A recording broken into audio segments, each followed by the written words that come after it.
ndasubiye kubaramutsa nshuti banywanyi bacu mukunda amakuru n'ibiganiro vya misi yose tuba turiko turabashikiriza sangwa ikaze tubashikiriza amakuru ariko aravugwa cane nga mu gihugu c'u Burundi ibiriko biravugwa ku mbuga ngurukana bumenyi n'ibishikirizwa mu bimenyesha makuru bitandukanye n'amakuru yo kwizera mukurikirana nga kuri chaîne yacu ya YouTube amakuru mutorezwa n'umugwa wamenyesha makuru bari nga mu gihugu c'u Burundi n'irya nino mu karere k'ibiyaga binini turayatunganya mukayakurikirana idonido muri aya makuru muragira mukurikirane amakuru yihuta amakuru yakababaro amakuru adushikiye aturuka muri komine Gasorwe mu ntara ya Muyinga aho hahejeje kuba isanganya iteye ubwoba mu bari mu birori byo kwizihiza umunsi mukuru w'Imbonrekure urwaruka rwo mu mugambwe CNDD FDD ibitigiri vy'abariko baritava Imana ngaho muri komine Gasorwe biriko biragenda bidushikira mu makuru turonse mu kanya gaheze twabateguriye murayakurikirana idonido muri aya makuru kandi murakurikirana nandi makuru twabateguriye mu bisata bitandukanye vyanga mu gihugu c'u Burundi gisata c'umutekano intwaro ibereye n'ibivugwa mu gateka kazina muntu nizera ko wejeje gufyonda kuri subscribe gufyonda ko no kumanuka munsi ya video ukareba handitse subscribe kubakoresha icongereza ahanditse sabone kubakoresha igifaransa yo afyonze ko ucuba mu bambere baronka amakuru n'ibiganiro nk'ibi ngibi vyihuta tuba turiko turabashikiriza ndasubiye kubaramutsa reka tubashikirize inkuru imwe ukwayo ndongeye kubaramutsa kuri uyu munsi kwigenekerezo rya 28 myandagaro uyu mwaka w'2021 nibwo hahimbajwe umunsi mukuru w'Imbonerakure urwaruka rwo mu mugambwe CNDD FDD umugambwe uri ku butegetsi ivyo birori bikaba vyabereye mu ntara ya Muyinga muri komine Gasorwe aho hari hakoroniye abantu batari bake na cane abo burwaruka wo mu mugambwe wa CNDD FDD ari no mugambwe uri ku butegetsi b'Imbonerakure. Ivyo birori kandi bikaba vyitabiriwe n'izindi mbonerakure zitandukanye ndetse n'abandi bantu bagiye batandukanye baturutse mu bice bitandukanye no mu makomine n'intara zitandukanye zanga mu gihugu c'u Burundi. Mu kanya gaheze kuri uyu mugoroba nibwo hahejeje kudushikira amakuru avuga ku Isanganya ikomeye cane ihejeje kubera ngaho muri komine Gasorwe ni mu ntara ya Muyinga aho hariko harizihizwa uwo munsi mukuru w'Imbonerakure. Muri ivyo birori nibwo hatashe inkuru y'incamugongo ubwo aho hariko arabera ivyo birori habereye isanganya ikomeye cane abantu bagera mu 8 bakaba bamaze kumenyekana ko bahejeje kwitaba Imana ndetse hakaba ariko nabandi bakomeretse bikabije abenshi bakaba bavuga ko ibitigiri vy'abariko baritaba Imana basize iyo saganya yabereye ngaho muri komine Gasorwe biriko birabandanya vyiyongera ndetse hakaba hari nabo bigaragara ko bakomeretse bikabije bashobora kuza gupfa umwanya umwe n'uwundi nyuma yuko bashitse kwa muganga aho bariko barajanwa kuvurirwa. Amakuru aturuka ngaho mu ntara ya Muyinga muri komine Gasorwe aho habereye ivyo birori adushikira atumenyesha ko iyo saganya yavuye ku kimodoka kinini cyaguye mu ibarabara hafi na hari hakoraniye abantu batari bake bitabiriye ivyo birori vy'Imbonerakure ku munsi wazo kwigenekerezo rya 28 myandagaro uyu mwaka turimo tukaba turandanya dutohoza ngo tumenye niba haba hari abandi bitavye Imana bivuye ku iyo saganya. Turahojeje imiryango yose yabuze abayo mu iyo saganya yaberengaho mu ntara ya Muyinga muri komine Gasorwe. Dutandukire ivyabereye ngaho muri komine ya Gasorwe tubashikirize nandi makuru yihuta ariko aravugwa cane ngaho mu gihugu c'u Burundi. Amakuru ajanye n'intwari ibereye bamwe mu barongoye amakomine bemeza ko bagira intambamyi yo guhana no guciyadaba bakoze amakosa kuko babwirwa ko amategeko atabibarekurira. Umushikiranganje w'intwari hagati mu gihugu iterambere rusangi n'umutekano Jevendera ko bucara bahumuriza ko bafise ububasha ariko mu guhana akabasaba kutarenza urugero. Raymond Nzimana bariko barabira hamwe ingene abarongoye amakomine agize igihugu c'u Burundi bagiye gufasha mu kugwanya abaji biturire. Bamwe mu bastaneri bemeza ko ico gikorwa cari gikwiye gushigwamwo n'abari mu gisata c'ubutungane. Burya hariho abandi kumbure tutari kumwe ngaha mugana nabo nyene iki kibazo kiraho abo bavuga mu rwego rw'ubutungane nimba twe twadenosheje tugakorana n'igipolisi ari naho usanga gitse mu rwego rw'ubutungane ugasanga ntamazeyo kabiri. Ivyo rero biratubabaza cane nka twebwe muri byo kurwanya inzoga zitemewe n'amategeko twarabibonye abantu bagafatwa bamaze iminsi mikeyi ugasanga baragiye kandi bakigamba. Nibaza rero muri iyo synergy n'ubwo bw'ubutungane ko bwodufasha.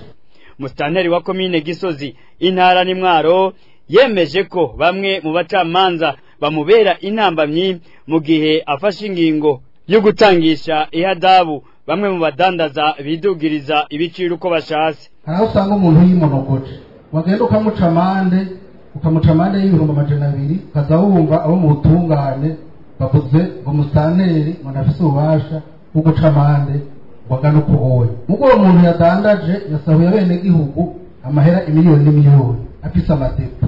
None twebwe ugenda kumuca ibihumbi 5 canke 10 uri musitanteri nawe yisahuye abene gihugu bigira uko bingana.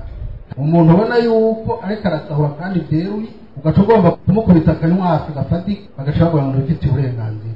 Umushikiranganje w'intwaro yo hagati mu gihugu iterambere rusangi n'umutekano yemeza ko abarongoye amakomine bafise uburenganzira bwo guca ihadabu. Gervase Ndirakobuca ariko akabasaba kutarenza urugero mu ngingo baba bafashe. None umuntu afise uburenganzira bwo gufunga yoba uburenganzira bwo guca amande mugabo mu guca ayo mande wa presiya nk'umuvyeyi.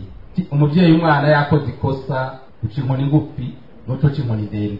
Muri iyo nama yikurabira hamwe ingene abajeje intwaro bazofasha mu kugwanya ibiturire, Gervase Ndirakobuca umushikiranganje w'intwaro yo hagati mu gihugu iterambere rusangi n'umutekano yasavye ba musitanteri gushira mu mafaranga amakomine azokoresha amahera azohabwa abanyagihugu bazoba badomye urutoke kubanyonora amatungo ya leta canke abagigiturire. Raymond Zimana urakenuye. Inyuma y'akaruko gato tubandanye n'amakuru n'ibijanye n'ubutungane.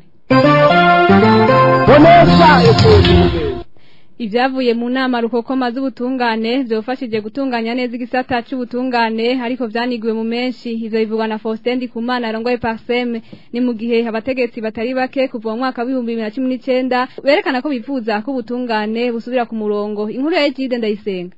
Mu nama uwahoze ari umushikiranganje w'ubutungane Imiryango Kanyana yagirishije abacamanza begukira sentare Ipfiriyemwo ya Ntahangwa bakorera mu gisagara ca Bujumbura. Kanyana yasinyishije abo bacamanza inzandiko bita acte d'engagement biyemeza ko batazosubira kujya ibiturire. Umushikiranganje w'ubutungane w'ico gihe Imiryango Kanyana akaba yari yihaye n'amezi 6 kugira ngo basubire basuzume. None twari bigabo by'ibigatemwe bifuna konona bikamwa amacupa niko narinzi tre abagore ndabarungike mu cyanguzo no mu Rutana twumvikane ntwagise murabyumva mwese tugenda dusinya acte d'engagement wewe no munsi ku itariki no munsi itariki zinge binyandikire gato tuzosubira bo tugire bari wacu tubaze nabene kinge nabibona no munsi itariki 25 z'ukwezi kwa gatatu 2019 c'est un acte d'engagement yagize kuri ijya matricule office kuko aha message nje kubangana mwave bishinga gutwenga gusa izi message zirakomeye mu minsi mikeyi hari abantu tuzorabona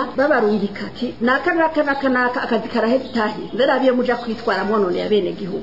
Inyuma y'imyaka 2 n'amezi 5 umukuru w'igihugu Varisito Ndayishimiye akabasubiye kwemeza ko atari ivy'imbeshere mu butungane bw'u Burundi harangwa ibiturire.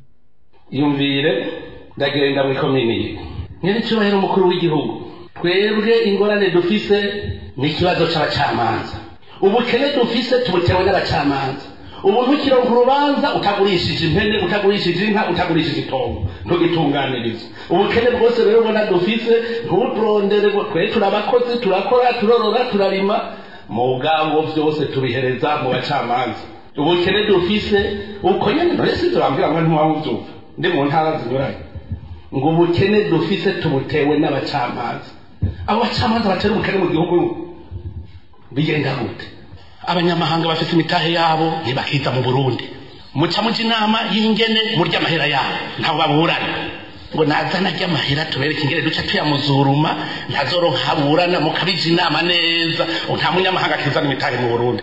Umuyobozi w'ishirahamwe gishinze guhamagarira abarundi guca ugwevu no guhindura ingendo kugira bashikira iterambere rirama Parseme.